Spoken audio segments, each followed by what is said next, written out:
తిరుమల తిరుపతి దేవస్థానం TTD ట్రస్టీల board మంగళవారం రేణిగుంట విమానాశ్రయాన్ని శ్రీ వెంకటేశ్వర అంతర్జాతీయ విమానాశ్రయం గా పేరు మార్చాలని సిఫార్సు చేయాలని నిర్ణయించింది మరియు ఈ విషయంలో కేంద్ర పౌర విమానయాన మంత్రిత్వ శాఖకు ప్రతిపాదన పంపింది.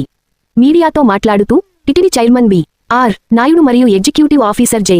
శ్యామలరావు మాట్లాడుతూ వెంకటేశ్వర స్వామి మందిరానికి సమీపంలో ఉండటం వల్ల ఈ సౌకర్యాన్ని విలక్షణమైన ఆధ్యాత్మిక మరియు ఐకానిక్ లక్షణంతో నింపడం ఈ ప్రతిపాదన లక్ష్యం అని అన్నారు. ఈ సమావేశంలో తీసుకున్న మరో ముఖ్యమైన నిర్ణయం బెంగళూరులో శ్రీ వెంకటేశ్వర ఆలయాన్ని నిర్మించాలనేది. కర్ణాటక ముఖ్యమంత్రి సిద్ధరామయ్య మరియు ఉప ముఖ్యమంత్రి డి.కె. శివకుమార్ అభ్యర్థన మేరకు ఈ నిర్ణయం తీసుకున్నారు.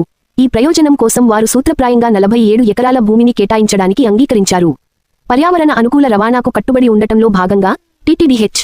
డి. కుమారస్వామి సహకారంతో భారీ పరిశ్రమల మంత్రిత్వ శాఖ నుండి 100 ఎలక్ట్రిక్ బస్సులను అందుకోవడానికి సిద్ధంగా ఉంది. డిమాండ్ మరియు సాధ్యాసాధ్యాలను బట్టి తిరుపతి మరియు తిరుమల యాత్రికుల రవాణా కోసం ఈ బస్సులను మోహరిస్తారు.